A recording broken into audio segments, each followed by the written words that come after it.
I found a box of letters in my dead parents' house, written by Logan 966. I've spent all my life in Birmingham. Here, even the people are haunted. Sometimes I wonder what I'm doing with my life. Whether I should leave or get a new change of scenery, or if I should stay and try to get my life back together. My parents died recently. They were on a plane to Italy on vacation, and their plane crashed and everyone on board died. It wasn't pilot error like everyone in the media would like you to believe. Black box audio is usually public, but the audio for Birmingham Airlines Flight 1357 was never released and is kept from the public. Of course, the theories came flooding in like water through a broken dam. Despite the best efforts of the government to sweep things under the rug, I and the families of everyone else who died on board demanded answers. We got none. At least not until the audio was leaked. And that only brought up more unanswered questions. I listened to the audio myself. The pilots were just having an ordinary conversation, and then they both noticed something. The audio went dead silent. Then the two pilots started confessing all of their wrongdoings. Everything that they've ever done spewed out of their mouths. The rest of the recording was just everyone screaming. I decided to move on and not dwell on any of the theories that people on the internet came up with. It really didn't matter anyway. My parents were dead. I had a mock funeral. I was the only one that went. Seeing that we had no other family, it was up to me to get their house cleaned up and ready to sell. I wasn't looking forward to the probate process. One day, I drove over there. The house was a poor facsimile of what used to be. What once was a lush, well-kept lawn was now overgrown with yellowed grass. Thankfully, the house and second garage across from it was made of brick. I was afraid to imagine what shape they'd be in if they hadn't been built with brick. As soon as I walked up the path to the front door, memories flashed through my mind like lightning. Me and my dad tossing the ball when I was 10. Me walking the dog around the house with Mom when I was 12. But the memories faded and reality sunk in. I would never be able to make memories with them again. I was over everything up until this point. My knees buckled and I dropped to the ground and tears streamed down my face, and I just couldn't control it anymore. They were gone forever and nothing could change that. I took a few deep breaths and I counted to 10. After my breathing exercises, I felt as right as rain. I picked myself up off the floor and I entered the house. It was eerie being in the house for the first time in years. The inside of the house didn't look abandoned, and a part of me felt like Mom and Dad were still in their bedroom or living room. It was like being inside one of the houses in Chernobyl. Everything in the house looked the same as the day that it was abandoned. Canned and boxed food was still in the cabinets. Mouse droppings laid on the floor. There was the smell of mold and mildew that was so strong that I could taste it. I held my breath and I trudged forward to the bedrooms to look for my parents' financial information. After a few minutes of rummaging through their bedroom, I found the paperwork. I also found something else. A box of letters that I've never seen before, written by people that I've never met. Letter 1. Dear Uncle Tony, November 14th, 1989. Happy birthday, Uncle Tony. Love is not something you can see. Love is something that you feel deep in your heart, and I love you. Love, Lorraine. That was really strange. The letter is addressing my father, but he and my mother didn't have any siblings. Why the lie? Did he have a falling out and as a result didn't want anything else to do with his family? Letter 2. Dear Uncle Tony, November 21st, 1989. I really like staying over and spending time with you and Aunt Pam. I love staying up past my bedtime to watch cartoons and eat chocolate chip cookies. At nighttime, though, it really scares me when I hear tapping on my window. I cover myself with my blanket and turn over, but the tapping just continues. This one was also signed Lorraine. Letter 3. Dear Uncle Tony, November 28th, 1989. I had lots of fun building snow forts with you and Aunt Pam last weekend. It was sure fun when I caught both of you by surprise and nailed you with snowballs. It was fun until bedtime. Then the tapping started again, and this time I couldn't help it. I turned over and I saw a monster at my window. I started feeling really guilty and sad as I stared at him. There was something mesmerizing about the thing at the window. I was unable to look away, and I started remembering all of the bad stuff that I had done, like breaking Mom's vase and lying about it. I smashed my head against the bed frame the whole time, just to make the thought stop. Lorraine. Letter 4. To Tony, December 4th, 1989. I'm happy to let Lorraine spend the weekend over at your house. You're family after all, and I want her to know her uncle and aunt. You and Pam have really been there for Lorraine ever since Rick abandoned us a few years ago. But Lorraine came home on Sunday with a bruise on her forehead. Please make sure that you keep an eye on her while she's playing. Signed, Susan. Letter 5. Dear Uncle Tony, December 8th, 1989. I'm really looking forward to spending Christmas with you. Thank you for buying me a Barbie. I love her so much. I played with her until that monster showed up.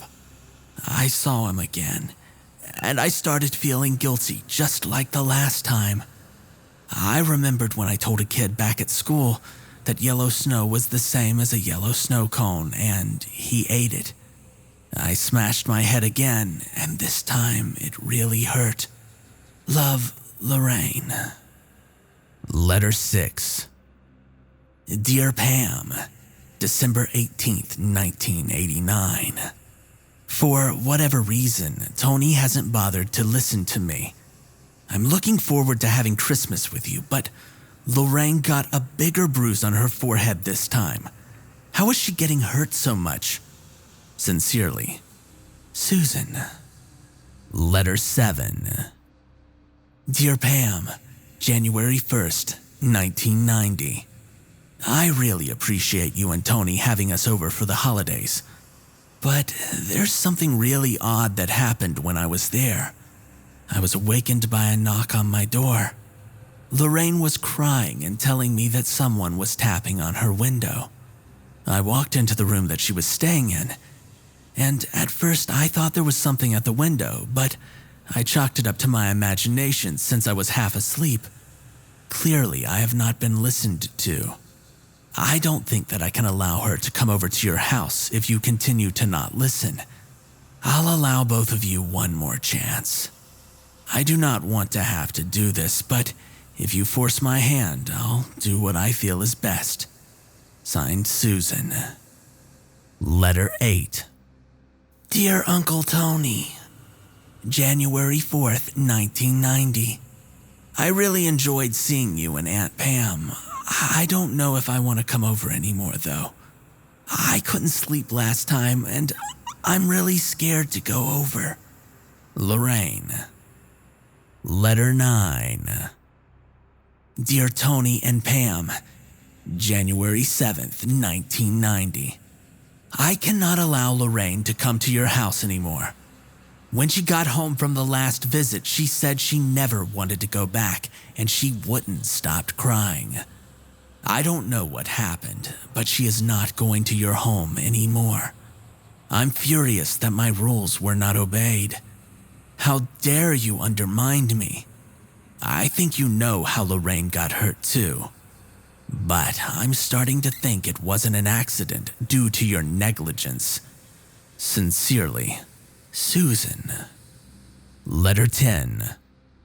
Dear Tony and Pam, February 1st, 1990. How dare you try to play the victim? You want me to reconsider? No way. If you guys didn't hurt Lorraine, then how come you can't at the very least admit that both of you were negligent caretakers?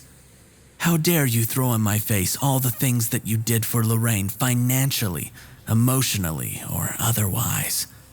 Don't try to spin me a sob story. Lorraine is the daughter I'll never have. Oh, cry me a river.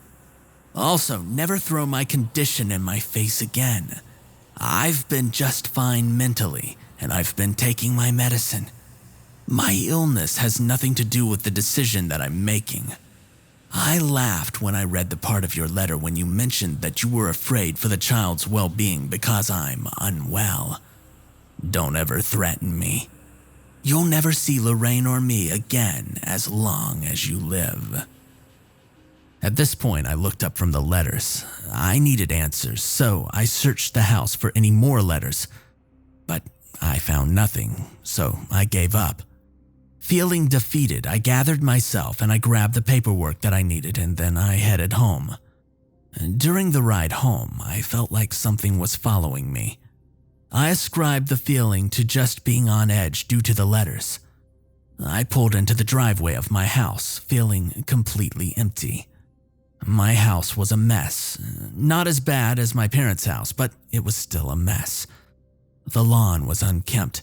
There was white peeling paint on the front porch and on either side of the house. This all indicated that a new paint job was needed. But it's not like it really mattered anyway. No one was going to come visit me. I was all alone. The mailbox overflowed with a thick stack of mail. I removed the mail and I headed inside.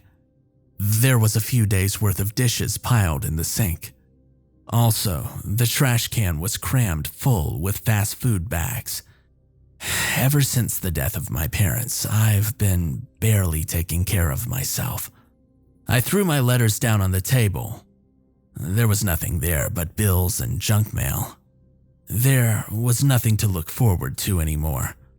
I dragged myself to my bed and I laid down. As my eyelids became heavier and I was about to drift off to sleep, I had a feeling that something was watching me, and then I heard an ominous tapping on my window. I didn't dare turn over to see what was causing the noise. The Shadow, written by Spartan Gamer 687. I will never forget this. My name is Jerry, and I've never told this story on the internet before. Everything in this story is 100% true and terrifying. I used to have a good friend named Matthew. He lived next door to my grandparents' house. Me and Matthew would do a bunch of things together. We played games from Halo to Call of Duty. We watched movies and TV. But one of the things that we were most into was the paranormal. Matthew got me hooked on this one ghost hunting show called Ghost Adventures. We would watch that show all the time. And then one day, after one episode, we decided that we would be ghost investigators. We really liked that idea. Like I said, we were really into the whole ghost hunting idea at the time, but we didn't know exactly where to start. We watched a lot of ghost videos to learn more about the paranormal and how to investigate it. However, these videos were merely tutorials, and we still didn't have any idea on where to start. But then, a couple of days later, I overheard my grandpa talking about what had happened one night, about what he claimed to be a dark figure. It was looking right at him, and then it just disappeared through my grandpa's bedroom door. I thought that this would be a great place for us to start. But whenever I would start an investigation there, nothing would ever happen. I just sat in the dark and waited for something to happen, and was always disappointed when nothing happened. But I never gave up.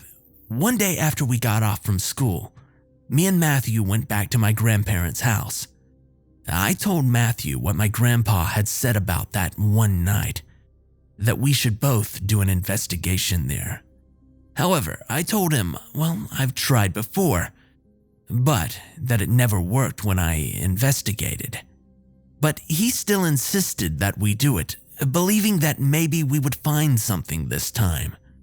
I told him okay, and then we went upstairs to start the investigation. I grabbed my camcorder so that we could record it. We didn't record much as we didn't find anything odd, but we did start recording everything eventually. We asked the same questions every paranormal investigator asks, like, is anyone here? Or give us a sign that you're here. But we never did catch anything. To be honest, I was just about to give up on the investigation, when all of a sudden I looked over and I saw Matthew had this horrified look on his face. I asked him what's wrong, but all he responded with was, "Run." I asked why, but he yelled, "Dude, run!" again, and he pushed me out the door. We ran out of the room and I dropped the camcorder. We ran all the way downstairs. I asked him why did he want us to run, and he told me that he saw a dark figure. It was in my grandparents' mirror and appeared to be standing right behind us. I felt my heart drop as he said that. Then my Uncle Jake, who was at the house, asked why we were running upstairs. I told him what had just happened, but as was typical, he didn't believe us. We told him to watch the video that we had been recording, but then Matthew remembered that I had dropped the camera when we ran out of the bedroom. I was afraid at this point because if what he said was true, well, that means that someone or something is up there and could possibly be a dark entity. It took me a minute to build up enough courage to go back up and retrieve the camera to show my uncle. Unfortunately, the camera never caught a dark figure standing behind us, and I was going to show him the rest of the recording when we ran out, but I had stopped the recording when Matthew had told me to run. So no evidence meant no believability. However, I did find out later from my grandmother that my dad and uncle had a friend that used to live in this house. But a few weeks after he moved out, he had committed suicide. I was shocked when she told me that, and I was kind of scared. So me and Matt stopped the investigation there for a while. I really wish the story had ended there, but I was too stubborn to stop. I wanted to catch something on camera so that I could prove it. So I took the camcorder and I put it in front of my grandparents' bedroom door. I left it there for a good 30 minutes before I heard a loud slam upstairs, and I went to retrieve the camera and review the footage. What I saw on the camera gave me goosebumps. The footage showed my grandparents' door opening slowly and then violently being slammed shut. Now, after that happened, I figured that it was time to stop investigating altogether. But it didn't end there. 5 years passed, and I had experienced multiple paranormal events. One at my mom's house and one at my dad's house. At my mom's house, I had my dogs, Otis and Deuce. They always barked and growled at something in the house or outside the window. One night when I was sleeping, my game and DVD cases were knocked over in the middle of the night, which woke me up. Then at my dad's house, I was recording a video game for my YouTube channel, and I accidentally left it on overnight. And then when I was editing the footage, I came across some footage in my room when I was asleep, and I saw these glowing orbs of light pass by my camera multiple times. These orbs are what I believe to be a spirit manifesting itself. Sure, these claims may not be paranormal, but they're definitely creepy. But none of those events compared to what happened next. In the late summer of 2016, I was at my dad's house alone all night. My dad worked at Ford, so he would always be taking night shifts. So I would be home alone most of the time that I was there. I basically watched TV, and then I streamed Outlast Whistleblower. But it was around 11 p.m. and I heard something outside. It sounded like someone was walking up the steps outside on the front porch. I knew that it wasn't my dad because he had left an hour ago for work, and his shift wouldn't be over until 6 a.m. I got a little worried. Who would be coming to my house this late at night? I got my 2 dogs that I kept at my dad's house, George and Zayla. I also grabbed a knife out of the kitchen, and then I looked outside. I couldn't see anyone because the window was fogged up. So I opened the door to find nobody. I was confused. Why would someone walk up my steps and then leave? I thought that it must just be in my imagination, and I forgot about it. I was up till 2 o'clock in the morning before I decided to go to sleep. I slept on the couch in the living room with my dogs. Then, around 3 a.m., I heard a loud tap in the hallway. I shrugged it off as nothing and I went back to sleep. Then, less than a minute later, I heard a loud tap coming from behind the TV in the living room. I got a little worried. I thought we had a mouse or something. Then I heard another sound coming from the hallway. At this point, I didn't know what was going on. I thought to myself, what's happening? Is this just me hearing things? But no, it can't be. The dogs are reacting to it as well. Then I peered down the hallway, and I saw it. I saw a dark, shadowy figure, shaped like a man peeking in the doorframe of my dad's room and staring at me. I was petrified for a moment. I was certain that someone had broken into my house. I looked back at the figure. It quickly went back into the room. I retrieved the knife from earlier and I went into my dad's room. The figure wasn't in sight. I checked under the bed. I checked the closet. There was nothing. Nobody was in the room. My dad's room is small. There really isn't anywhere to hide in there.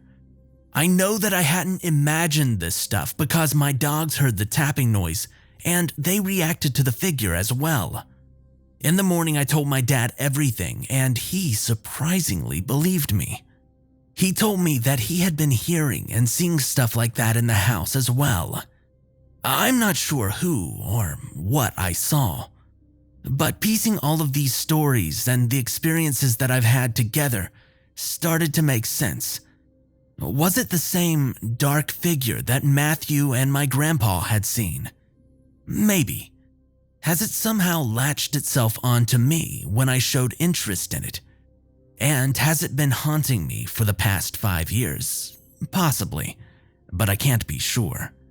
You may think that I have continued to experience stuff like this, but no. Besides from the unusual knocking and taps in my house, that was it. 3 more years have passed and nothing like that has happened since.